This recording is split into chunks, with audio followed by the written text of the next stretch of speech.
Mi nombre es Rafael Pedraza Jiménez, el doctor Gabriel pues ya me hizo favor de presentarme y pues, le damos inicio a esta nueva iniciativa de dar un taller de POCUS, sobre todo en esta primera intención pues con la finalidad de irlo mejorando, irlo repitiendo, irlo puliendo para que se esté dando año con año, quizás semestre con semestre, no sé, irlo mejorando. De manera inicial, pues yo hablaré sobre una de las partes iniciales, una de las partes básicas, fundamentales del POCUS, con las cuales pues vamos a dar una gran importancia a toda la valoración completa e inicial de los pacientes.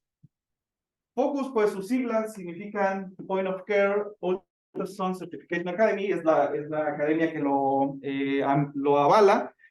Pero esta academia define el POCUS como tal, como la adquisición, interpretación e integración clínica inmediata de imágenes ultrasonográficas, y aquí hay algo importante, realizadas por un médico tratante junto a la cama.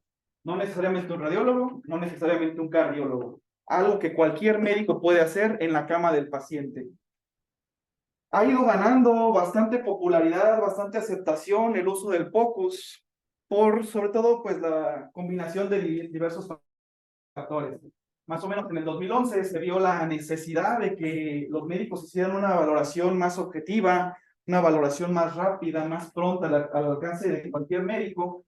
Y de ahí pues ha ido surgiendo con el resurgimiento de tecnologías, el advenimiento de dispositivos, de máquinas que nos permiten hacer una evaluación al pie de la cama con bastante facilidad, con bastante accesibilidad. Realmente los centros actualmente cuentan con aparatos que podemos utilizar al pie de la cama.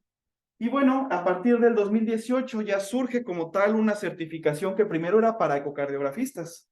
A partir de ahí, pues se realizan múltiples estudios. El POCUS es algo muy estudiado, en el que se ha visto que en realidad un médico no necesita tanta capacitación para hacer el POCUS como lo necesita un radiólogo o un cardiólogo. Simplemente la Academia de POCUS pide a los médicos especialistas, ecocardiografistas, radiólogos, les pide, por ejemplo, 300 a 500 estudios de una técnica para validarlos como acreditados en ello. Para POCUS te pide 10, o sea, con que tú lo hagas 10 veces, te puede decir que ya empiezas a dominarlo, que ya sabes cómo hacerlo. Es decir, es algo muy sencillo.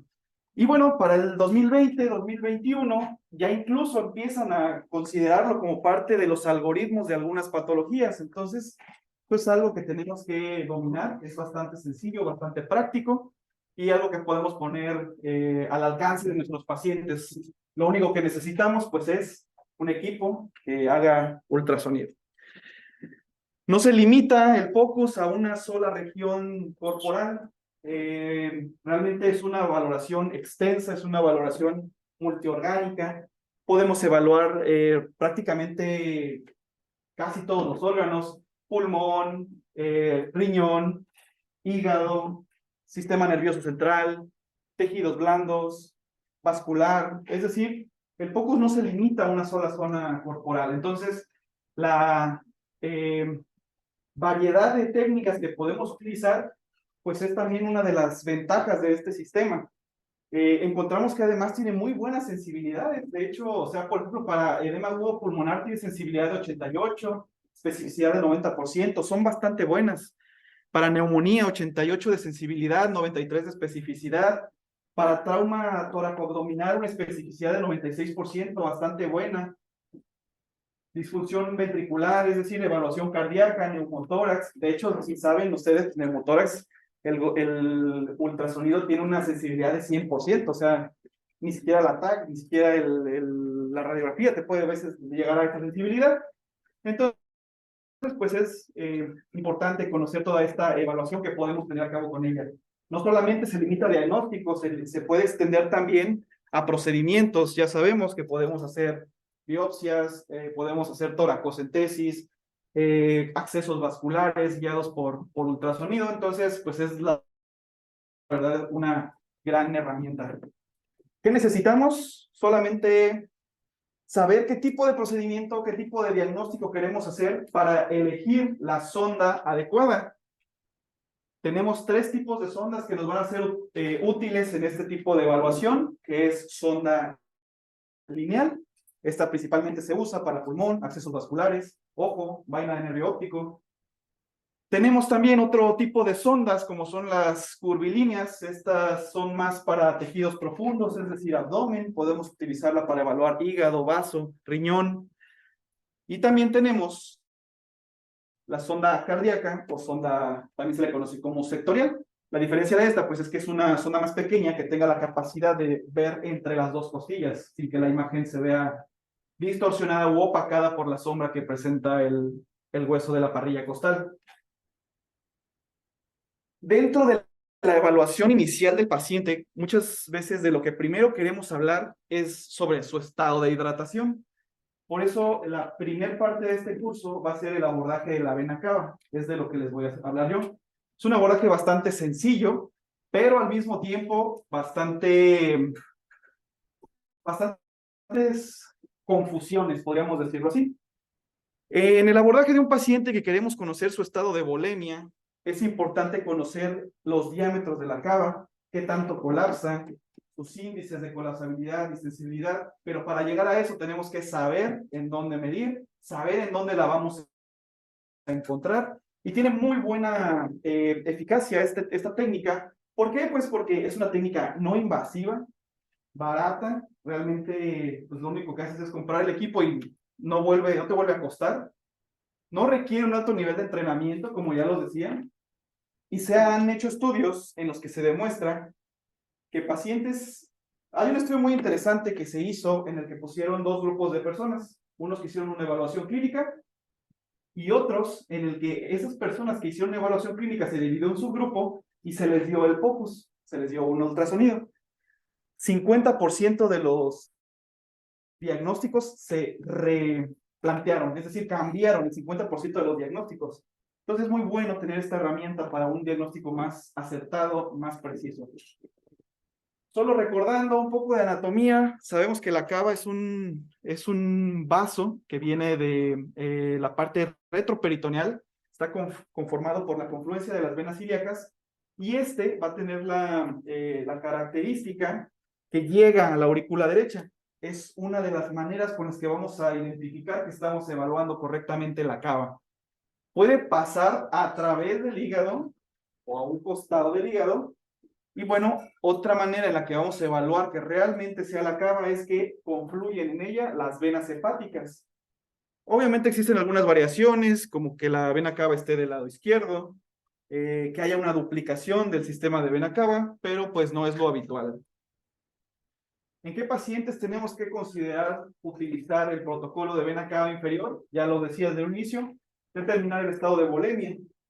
Es una medida no invasiva con la cual podemos determinar la presión venosa central. No es necesario ponerle un catéter, hacer el PVCímetro. Con que pongas tu ultrasonido en la vena cava, ya sabes una estimación de qué presión venosa central tiene. Capacidad de respuesta a fluidos, es decir, mi paciente todavía tolera fluidos, ya no tolera, ya no le voy a dar, voy a cambiar mi abordaje, voy a cambiar mi terapia en el manejo del choque. Determinar la posible causa, la medición, la caracterización de la vena cava nos ayuda a darle un fenotipo al choque, y además supervisar la respuesta que le estamos dando. También es una medida que vamos a obtener de ella. Y bueno, esto lo vamos a hacer a través de determinar las características anatómicas de la cava, es decir, si está colapsada, si está pletórica, y además, cumpliendo ciertos criterios que vamos a ver adelante, entra al protocolo Vexus. El protocolo Vexus, pues ya lo veremos a continuación. La cava en un abordaje ultrasonográfico, vamos a tener que es un vaso que lo vamos a evaluar de forma dinámica. No es un vaso estático, es un vaso que cambia con distintos mecanismos. En él vamos a tener principalmente dos mediciones que tenemos que hacer: diámetro máximo y diámetro mínimo. Podemos hacerlo de dos maneras. Una es directamente hacer la medición sobre el vaso. Esto nos va a ser útil para cuando nuestra alineación en el abordaje de la vena cava no nos queda completamente rectificado hacia la línea de modo M. El otro método es justamente atravesar el modo M a la cava y determinar los diámetros máximos y mínimos. Pero les decía, si nuestro eje no queda correctamente alineado, hacemos una medición inexacta. Es decir, supongamos que mi vena cava quedó así, pues mi medición no va a ser confiable, no va a ser precisa, y puedo prescindir de este método y medirla directamente sobre el calibre del vaso. Hacer esta medición nos permite predecir qué presión venosa central está teniendo nuestro paciente en este momento. ¿Qué necesitamos para hacer eso? Conocer la variabilidad y el diámetro de la vena cava. De acuerdo al diámetro y a la variabilidad que tenga esta con la respiración, vamos a tener un aproximado de qué presión venosa central tiene. Esta gráfica es muy didáctica, conviene memorizárnosla, porque con esta sabemos una aproximación hacia cómo está de manera real y de manera dinámica nuestra presión venosa central. Una vena cava pequeña, es decir, que mide menos de 1.5 centímetros, que colapsa totalmente, pues refleja una presión venosa central de 0 a 5 milímetros de mercurio. Una vena cava que mide de 15 a 25 milímetros, pero colapsa más del 50% de su diámetro, 6 a 10, 15 a 25 que no colapsa más del 50%, es decir, la mitad, 11 a 15, y mayor de 2.5 con menos del 50%, 16 a 20, y ahí, claro, lo encontramos muy frecuentemente, aquellas que miden más de 2.5 que no colapsan, francamente es una, se le llama fenotipo pletórico, el cual pues tiene una presión venosa central mayor a 20. ¿Qué nos va a determinar esto? Pues hay diversos mecanismos y situaciones con las cuales se va a modificar el volumen de la vena cava. Está determinado por estos 5 factores: la presión torácica, la función cardíaca, presión abdominal, la complianza de la pared de la vena y el volumen circulante. Eso es lo que nos va a determinar nuestro calibre de la vena cava, y por lo tanto necesitamos tener en cuenta todos estos factores al momento de hacer la evaluación, porque estos mismos factores nos pueden infraestimar o supraestimar las mediciones que vamos a realizar. Un dato importante que hay que tener en cuenta es que la vena cava tiene una variación con la respiración. Cada inspiración y expiración modifican la presión intratorácica y esto nos modifica el calibre de la vena cava. Es muy importante tener en cuenta que no es lo mismo una respiración fisiológica a una respiración asistida, es decir, un ventilador. En una respiración fisiológica, la presión intratorácica tiene pues propiamente una presión negativa. ¿Qué es lo que hace? Pues el diafragma tiene que hacer una presión negativa intratorácica para jalar el aire, y por eso la respuesta es hacia lo negativo. En la expiración, esta presión regresa a cero y es el mecanismo fisiológico. Pero en un paciente intubado es completamente al revés. La distensión de la caja torácica está dada por una presión positiva que está mandando el ventilador y una regresión a cero cuando el ventilador regresa ese volumen que asistió. Entonces, pues tenemos esta determinación, que es la presión de la caja torácica, modificada obviamente por cuestiones como la ventilación mecánica, un neumotórax, el mismo ARTS. La función cardíaca también está determinando el volumen, por una regurgitación tricuspidia. Esto es también algo muy importante, por si hay efecto de taponamiento, ya sea pericárdico, un embolismo pulmonar. Modifican todos estos escenarios el volumen de la cava. Obviamente también el volumen circulante, la complianza de la pared, que está dado, por ejemplo, en casos de vasoplegia, sepsis, puede estar distendida. Y pues obviamente la presión abdominal, dado en casos como ascitis, embarazo, síndrome compartimental abdominal. Todo esto tenemos que tenerlo en cuenta al hacer la evaluación. ¿Cómo vamos a obtener las imágenes? Necesitamos tener 2 tipos de sonda en esta evaluación. Necesitamos una sonda de baja frecuencia, ya sea un transductor para abdomen, que es el que les mencionaba, que es el convexo, o un transductor de matriz, que es el sectorial. Hay transductores que traen los dos en el mismo aparato, como el Lumify, que es el que utilizamos nosotros. Y en este caso no nos va a servir el lineal. Este no nos es útil en esta evaluación. ¿Qué vamos a hacer después de que ya tenemos el transductor seleccionado? Necesitamos hacer una visualización subcostal. Lo primero que vamos a hacer es un escaneo longitudinal. Tenemos dos tipos de abordajes para llegar a la vena cava. Bueno, y un tercero que ahorita les voy a decir. El primero es hacer un escaneo longitudinal, que necesitamos ver la unión de la vena cava con la aurícula y ver las paredes de la vena cava completamente visibles. Es decir, si tenemos alguna cortada, con una irregularidad, seguramente estamos mal angulados y no nos va a dar una medición óptima. Cuando no tenemos esta ventana disponible, hay ocasiones en que pues no nos alcanza, sobre todo situaciones de obesidad, distensión abdominal, o simplemente una mala ventana del paciente. Tenemos otro abordaje que es el transhepático. Vamos a ver un ejemplo de cómo se hace. Ponemos el transductor en la línea medio axilar con la muesca orientando hacia arriba. De esta manera vamos a tener una imagen que nos va a atravesar completamente el hígado, y en él vamos a ver la vena cava y también la aorta. Vamos a aprender a diferenciar entre cada una de ellas, porque es muy frecuente que nos dicen, ¿sabes qué? Lo rastreé y le vi una vena cava de 25, y llega si era la aorta. Entonces vamos a aprender a diferenciarlas. Tenemos que aprender que lo que vamos a ver en la parte superior de la imagen es lo que está más cercano a la sonda. Entonces, en este caso, como estamos usando una vista transhepática, lo primero que vamos a ver es el hígado. Recordemos que al finalizar el hígado, la confluencia de las venas hepáticas van a llegar a la vena cava, y es una manera de identificarla. Si tenemos una buena vista subcostal, lo que vamos a hacer es orientar el transductor justamente debajo de la apéndice sifoides con el marcador hacia arriba, hacia la cabeza del paciente, y ligeramente inclinado a la derecha. Este es el segundo abordaje.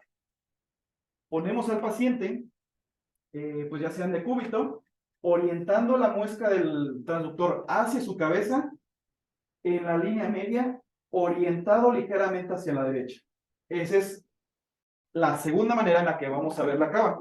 ¿Por qué? Porque pues si trazamos la línea media aquí, lo primero que veremos será la aorta. Tenemos que desviar un poquito el eje hacia la derecha del paciente para poder visualizarlo.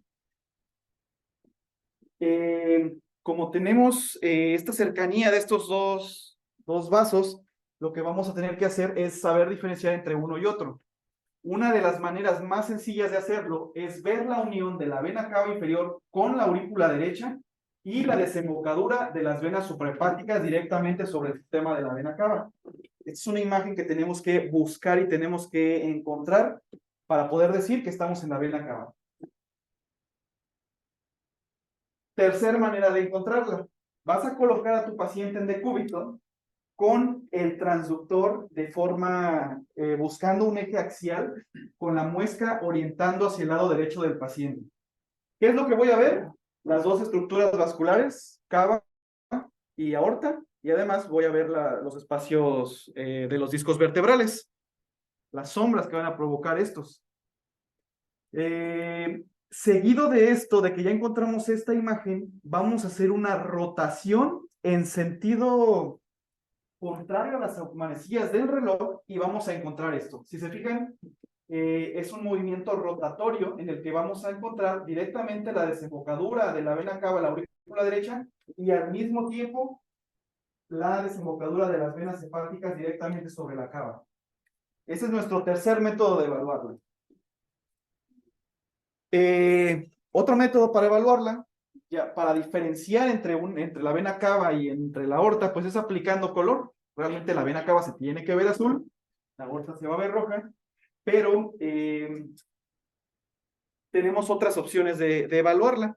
Esta es una técnica muy útil. Cuando no te confías en las estructuras anatómicas, puedes ponerle color.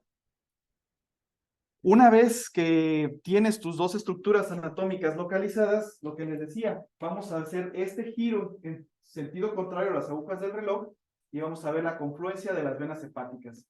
Un dato también extra es que la cava es compresible, la aorta no lo es, y vamos a hablar sobre cuando tenemos duda de qué estructura estamos viendo, qué técnicas utilizar. ¿Dónde medir? En realidad no hay una medida estandarizada, sin embargo hay sitios en los que es más estrecha y hay sitios en los que es más dilatada.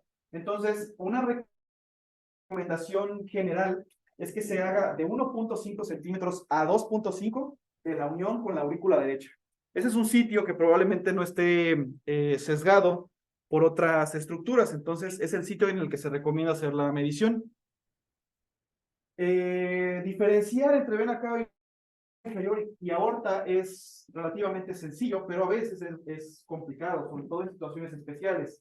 Ya lo comentaban, la vena cava está situada a la derecha, mientras que la aorta está en el centro con tendencia a la izquierda. La vena cava es comprimible, la aorta no. La aorta es pulsátil, pero la vena cava también puede ser pulsátil. Tiene paredes delgadas, la vena cava, la aorta es francamente una pared gruesa. Esto es muy importante, la aorta tiene ramas anteriores, son las arterias propiamente epigástricas, y estas están carentes en la vena cava. La respiración afecta el diámetro de la vena cava, en la aorta no se modifica para nada con la respiración. Y bueno, tenemos que la disposición puede atravesar el hígado, la vena cava, mientras que la aorta simplemente continúa hacia la aorta torácica. Se une la vena cava a la aurícula derecha y la aorta, pues no la alcanzamos a ver unirse a ninguna estructura, simplemente vemos que continúa su trayecto. Estos son algunos ejemplos en los cuales podemos ver la diferencia anatómica. La aorta predominantemente, bueno, esta imagen sería un poco más hacia la izquierda. Alcanzamos a ver que tiene estos trayectos anteriores de los cuales la vena cava carece. La vena cava llega directamente a la aurícula derecha, tiene el drenaje de las venas suprahepáticas y vamos ahorita a ver la diferencia entre la aorta, su pared un poco más engrosada, y esta pues no alcanza a llegar o no vemos la entrada a ninguna estructura cardíaca, simplemente continúa hacia el tórax. Otra cosa que vamos a diferenciar es que detrás de la aorta se ven los cuerpos vertebrales.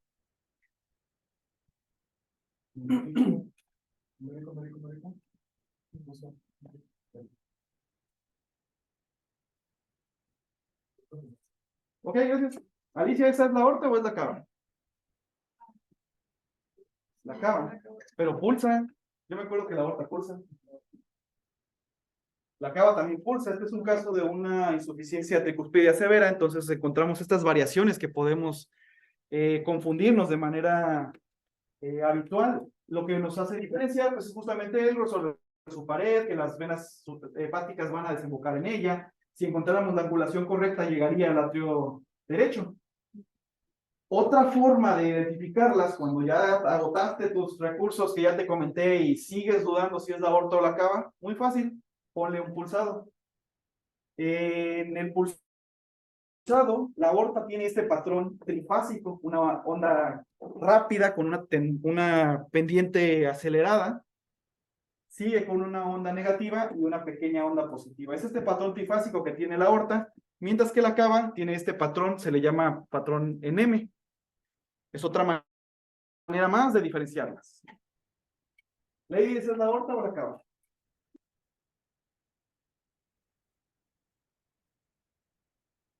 La aorta. ¿Quién vota por aorta? Ok, 3, 4. ¿La cava? 1. Los que no votaron, me imagino que están de acuerdo conmigo en que es el modelo. También se puede confundir con esas estructuras, por eso es muy importante saberlo reconocer. Incluso aquí tiene una pista, tiene una sonda nasoduodenal ahí. Bueno, pero ¿de qué nos sirve hacer toda esta medición? Si recuerdan, la definición de focus dice interpretar las imágenes que tomamos. De nada nos sirve hacer una medición si no la correlacionamos, si no le damos un valor. Además de tener los parámetros estáticos, es decir, me midió tanto, tenemos que hacer una evaluación dinámica. La evaluación dinámica la vamos a hacer guiados por la respiración. Y les comentaba, hay dos mecanismos en los cuales se ve alterada la respiración. Uno de ellos es una respiración fisiológica en la que el paciente no tiene ninguna presión positiva ayudándole en la inspiración, y por eso nos es de utilidad esta fórmula que se llama índice de colapsabilidad. En la inspiración espontánea, lo comentábamos al inicio, la respiración provoca una presión negativa, lo que aumenta el flujo venoso al corazón y esto reduce el diámetro de la vena cava. Al final de la expiración, regresa a cero la presión intratorácica, disminuye el retorno venoso y maximiza el diámetro de la vena cava. Esta es la fórmula con la que podemos obtener esta variable y ahorita les voy a decir cómo se interpreta. Contrario en la ventilación mecánica, el ciclo se invierte, la presión intratorácica aumenta con el ventilador porque está siendo asistida. Entonces, en este escenario, reduce el flujo venoso del corazón y aumenta el diámetro. Pero hay que tener en cuenta una respiración fisiológica. Si a la respiración anterior le agregamos que hace una maniobra de Valsalva, que mantiene una respiración forzada, estos valores pueden cambiar. Tiene que ser una respiración fisiológica. Y al final de la expiración, en un paciente ventilado, pues la presión intratorácica disminuye y en este caso el diámetro baja. Recuerda que hay que tener en cuenta estas dos variabilidades.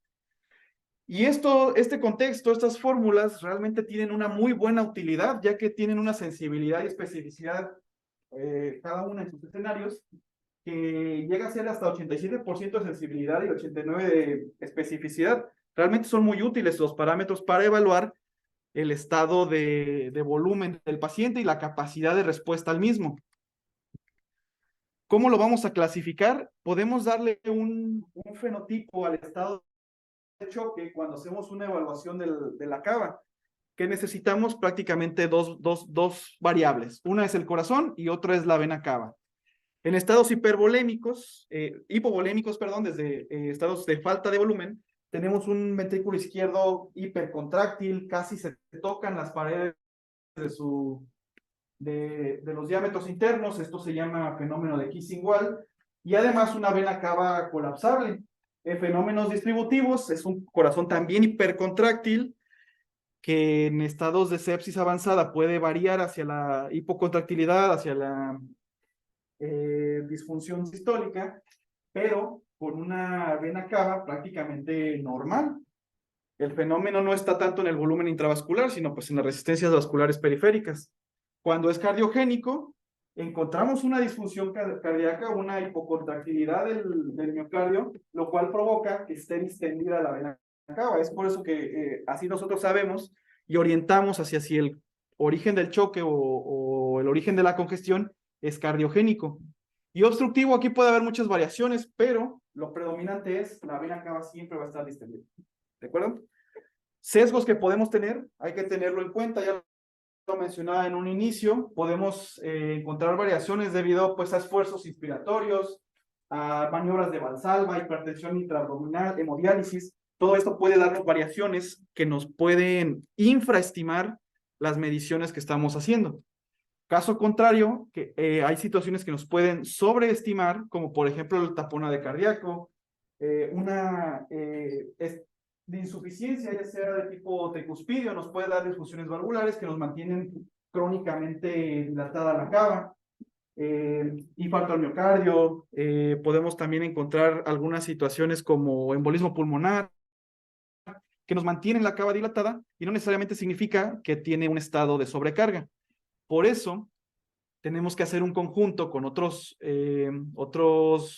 variables para poder ofrecer un diagnóstico certero. La interpretación de estas dos variables nos sirve para determinar cuándo mi paciente todavía es candidato a seguir administrando terapia hídrica y cuándo debemos de parar, porque lo podemos llevar al otro lado, a la congestión.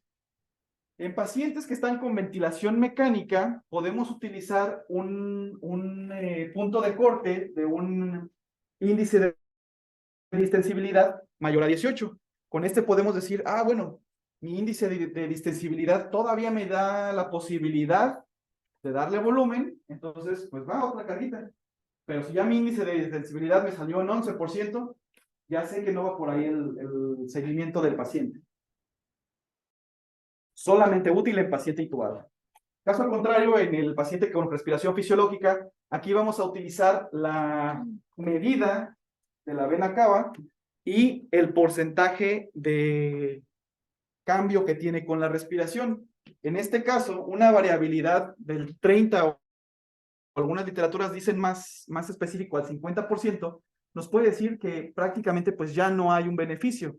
Es decir, si mi paciente tiene una vena cava que mide 25 o 22 y prácticamente colapsa menos del 50%, mi paciente ya no tiene beneficio de fluidos. Caso contrario, encuentro una vena cava de 10 y mi vena cava colapsa más del 50, colapsa el 80%, todavía tolera un poco más de líquido mi paciente. Es una manera de guiar nuestra terapia hídrica en pacientes con hipovolemia, con choque, pero al mismo tiempo les decía, hay que tener en cuenta las situaciones que te lo pueden alterar y tenemos que combinarlo o hacer una evaluación, además pulmonar. Un fenotipo congestivo nos puede evidenciar líneas de pulmonares, derrame pleural y el patrón que ya conocíamos o que ya platicábamos sobre la distensibilidad de la vena cava. Mientras que caso contrario, en el fenotipo no congestivo, no vamos a encontrar líneas B, predominante va a tener líneas A, podemos encontrar una disminución del volumen sistólico a nivel cardíaco y la colapsabilidad reducida de la vena cava, un patrón ya no respondedor a volumen. ¿De acuerdo? Entonces, necesitamos hacer una evaluación conjunta. No solamente la cava nos va a dar la información, tenemos que combinarlo con lo que encontremos en el rastreo pulmonar, con lo que encontremos en el rastreo cardíaco, para poder fenotipificar qué tipo de choque tenemos, qué tipo de estado de volemia tenemos, si es un patrón no congestivo, un fenotipo congestivo, y con esto poder tomar las mejores decisiones. Es muy fácil hacerlo. Vamos a tener el taller el sábado, pero si no alcanzamos, realmente siéntanse con la confianza de decirme, oye, ayúdame con el rastreo, pero también déjame hacerlo a mí para yo practicarlo, para eh, familiarizarme con la técnica. De verdad, a mí me gusta mucho hacerlos, entonces nunca les diré que no.